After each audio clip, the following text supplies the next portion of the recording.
ஸ்ரீயப்பதியான பரமாத்மா சர்வேஸ்வரன் லோகானுகிரகார்த்தம் பலவித அவதாரங்களை செய்து தர்மத்தை சம்ஸ்தாபனம் பண்ணியிருக்காள்.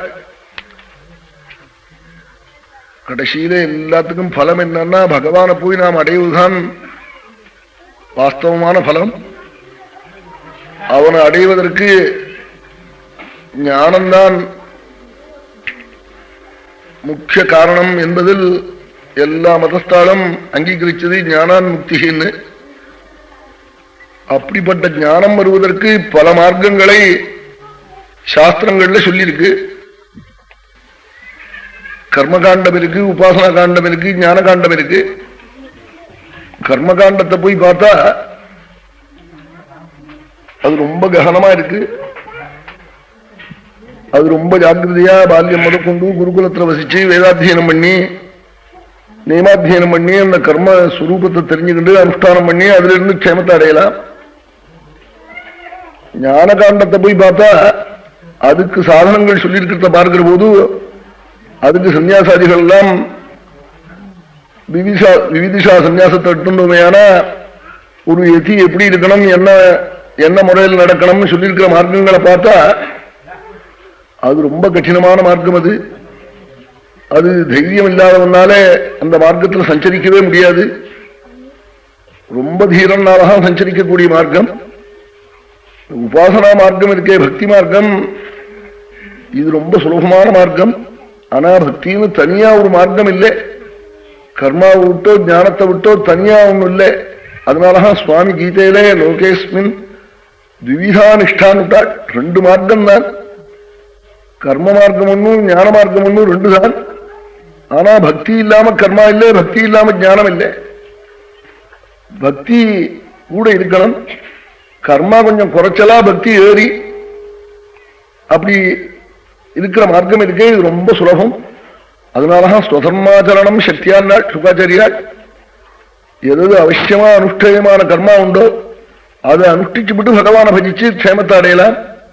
அப்படி ஒரு மார்க்கத்தை நமக்கு உபதேசம் பண்ணுவதற்காக ஏற்பட்ட கிரந்தம் தான் ஸ்ரீமத் பாகவதம். ரொம்ப கோரமான கலியில சுத்தமான ஞான மார்க்கமும் முடியாது, சுத்த கர்ம மார்க்கமும் நம்மால அவலம்பிக்க முடியாது.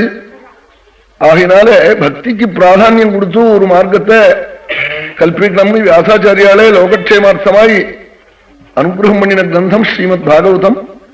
இப்படிப்பட்ட புண்ணியமான கிரந்தத்தை வியாசாச்சாரியால் ரச்சனை பண்ணி சுகாச்சாரியாளுக்கு உபதேசம் பண்ணி சுகாச்சாரியால் கங்கா தீரத்துல பரீட்சித் சக்கரவர்த்தியை வியாஜீகரிச்சு பல மகர்ஷிகள்லாம் வந்து சிரவணம் பண்ணினாள். ராஜாக்கள்லாம் வந்து கேட்டிருக்காள். பகவானுடைய அவதாரமே தர்மத்தை ரட்சிப்பதற்காகத்தான். எல்லாத்துக்கும் மேற்பட்டது தர்மம். தர்மோகி பரமோ லோகேன்னு விட்டாள் சுவாமி ராமாவதாரத்திலே. லட்சுமணன் சொன்னாள், என்ன பட்டாபிஷேகம் தானே, இந்த தசரதன கழவனை நான் உள்ள தள்ளிப்படுறேன், இதே லக்னத்துல பட்டாபிஷேகம் பண்ணிப்படுறேன், பரதம் வந்தா சுட்டுப்படுறேன்னு ஆரம்பிச்சாள். சுவாமி சொன்னால், நீ எல்லாம் பண்ணிவிடுவே லட்சுமணா, கழவரை உள்ள தள்ளுறதுக்கு என்ன இழந்துருன்னு இழந்திருக்கிறார். இனிமே அவர் என்ன பண்ண முடியும், நம்ம இழந்திருந்து உள்ள வந்து விடுவார். ஏதாவது பண்ணிவிடலாம், பட்டாபிஷேகம் பண்ணிவிடலாம், தர்மம் ஒன்று இருக்கே மேல அது இடியா தலையில வந்து விழுந்தான்னு சொன்னாள். தர்மோஹி பரமோலோகே தர்மே சத்தியம் பிரதிஷ்டிதம். தர்மம் அங்க இருக்கோ அங்கதான் சத்தியமான சுகம் இருக்கா. குடியின் கொடுத்தனமா தர்மம் இருக்கிறவன் தான் வாழ முடியுமே தவிர்த்து தர்மம் இல்லாதவன் க்ஷேமமா இருக்க முடியாது. லட்சுமணான்னு சுவாமி அப்படி சொன்னாள். லட்சுமணனை பார்த்து எல்லாத்துக்கும் மேற்பட்டது தர்மம். அதனாலதான் தர்மபுத்திர பட்டாபிஷேகமானதே ஜெகத்தெல்லாம் போய் பார்த்துன்னு வர சொன்னாள். எப்படி இருக்கு லோகம் பார்த்துன்னு சாராள கொண்டு மறைஞ்சிருந்து பார்த்தவர்கள் வந்து சொல்றாள். ஒரு ஏழையா இருக்கிற தம்பதிகள் முதற்கொண்டு வீட்டுல என்ன பேசிக்கிறாளா, சாது தர்மேதி தர்மேதி நான்யத்ரூயேதபாஷிதம். தர்மம் தான் ரட்சிக்கும், தர்மம் தான் ரட்சிக்கும்ங்கிறாளா. அப்படி சொல்லிட்டு இருந்த தேசம் நம்ம தேசம். எல்லாரும் தர்மம் பெருசு பெருசுன்னு அந்த தண்டவாளத்தில் ரயில் போறா போல போயிட்டு இருந்த தேசம்.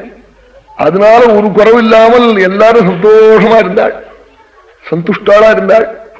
ஒரு 40 வருஷத்துக்கு முன்னாடி யாரும் ஒரு கழவனை, ஒரு குடியானவனை கூப்பிட்டு கேட்டா, வயசான கழவனே ஒரு குறைச்சல் இல்லை, சௌக்கியமா இருக்கேன்னு சொல்லுவான்.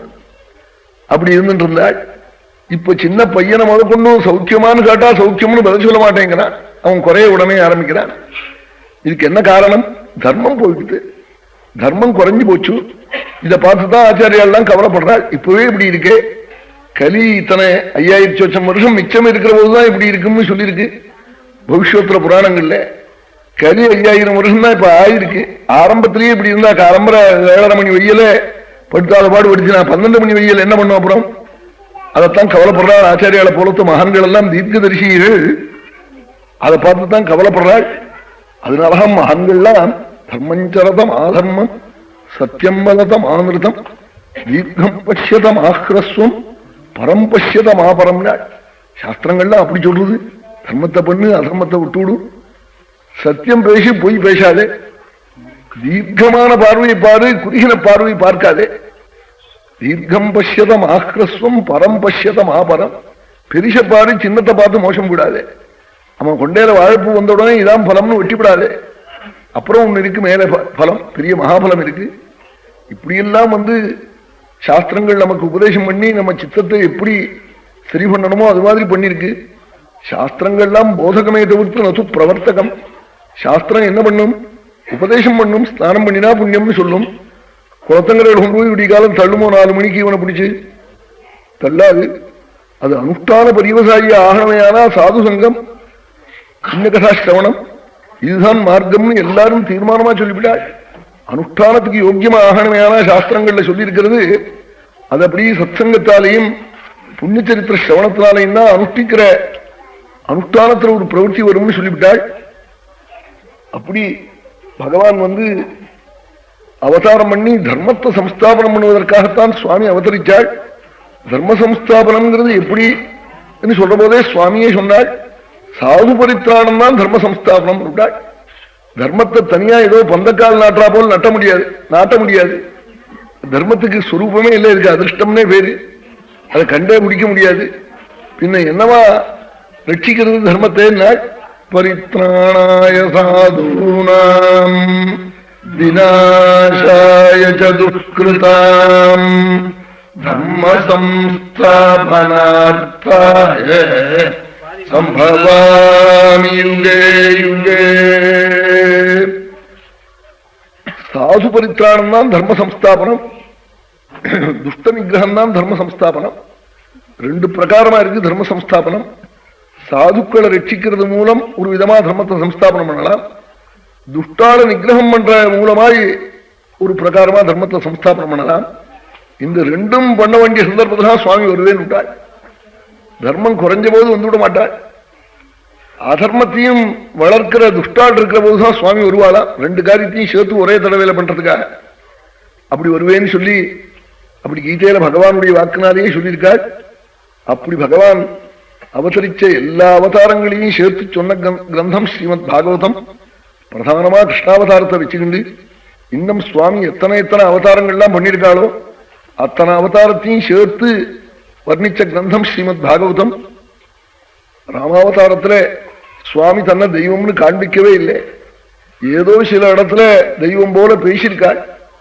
பேசின பேச்சிலிருந்து நமக்கும் சுவாமி தெய்வம்னு தெரிஞ்சிருக்கிறதுனால அதுக்கு அர்த்தம் அப்படி பண்றோம். இல்லாமனா அதுக்கு அப்படி அர்த்தம் பண்ண மாட்டோம். ரொம்ப பேர்கள் ராமன் இடத்துல மோசம் போட்டாள்.